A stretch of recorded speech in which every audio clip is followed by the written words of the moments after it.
The views and opinions expressed on Speaking My Mind are solely those of the host and are intended for commentary and discussion purposes. This content is not presented as fact, but as personal perspective.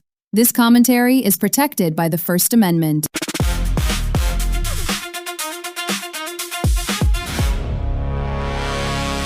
My name is LV, and I'm speaking my mind.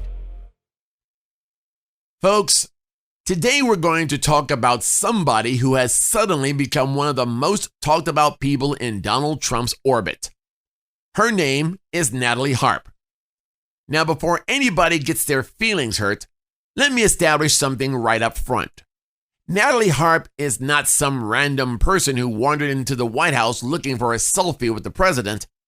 She is a political aide, a former television personality, a former One America News Network host, and today she's serving as one of Donald Trump's executive assistants.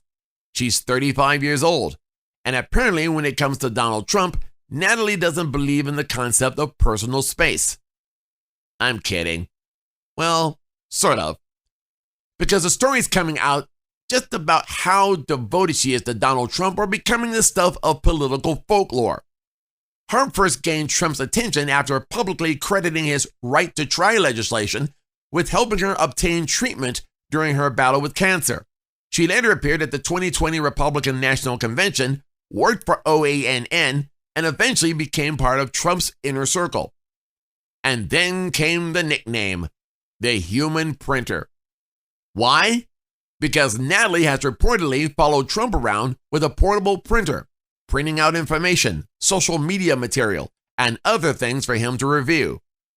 Now, folks, I've had some dedicated employees in my lifetime, but if I ever had somebody follow me around with a printer, a battery pack, and a stack of papers everywhere I went, I'd probably say, ma'am, you can go home now.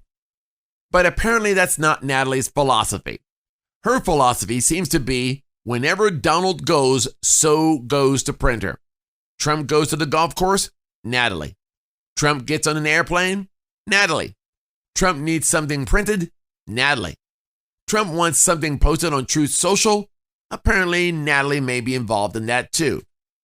Reports say she has become an important part of the process surrounding Trump's social media communications, including preparing material for his approval and posting approved content.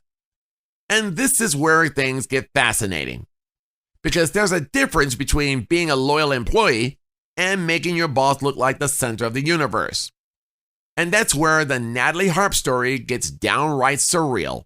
Some reporting has described extraordinarily intensive devotion, including personal notes expressing deep affection and statements that portray Trump as extraordinarily important to her.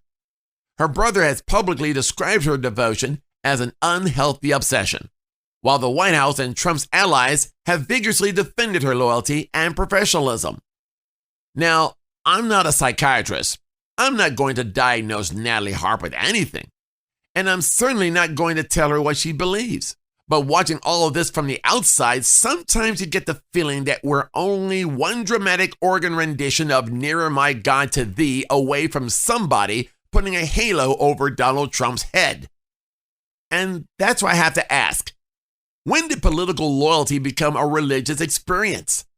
Because, folks, Donald Trump is a politician. He's not Jesus. He's not Moses. He's not the second coming of George Washington. And he certainly doesn't need an altar built in the Oval Office. He's a human being, an extremely famous, extremely powerful, extremely controversial human being. And one day, just like every other human being, Donald Trump will no longer be here. That's not political. That's biology. That's life. And that brings me to the strangest question of all. What happens to Natalie Harp when the Trump era eventually ends? I'm not talking about the next election. I'm not talking about the eventual end of Trump's political career. What happens when there's no motorcade to chase, no Oval Office to walk into, no Truth Social posts waiting to be printed, no presidential airplane, no Mr. President hears what the internet is saying? What happens when the printer finally gets unplugged? Because if your entire professional and political identity has been built around one person, eventually you have to figure out who you are when that person isn't standing in front of you. And let's take this hypothetical one step further. Someday, Trump is going to die. I'm not wishing that on him. I'm not predicting when it's going to happen. I'm simply acknowledging something every human being eventually has to face. And when that day comes, I hope Natalie Harp has a life, family, friends, faith, career, and identity that extend far beyond Donald Trump. Because if somebody has become the center of your entire universe, losing that person can feel like the universe itself disappeared. And that is the part that isn't funny.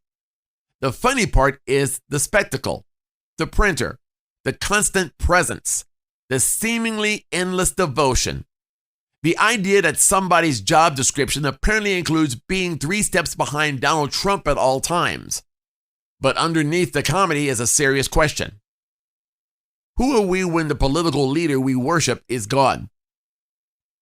That's something every political movement needs to think about, because politicians are temporary, presidents are temporary, administrations are temporary, political parties are temporary, but your identity, that's supposed to belong to you.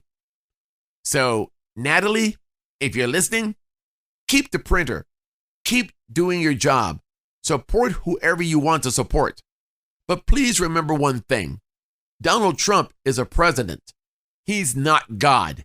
And when history eventually closes the book on the Trump presidency, I hope you don't close the book on yourself. Because the final chapter of Natalie Harp's story shouldn't be, and then Donald Trump was gone, and so was she. It should be, she served the president, she had a political career, she made some history, and then she went on to become her own person. And folks, that's my 2 cents.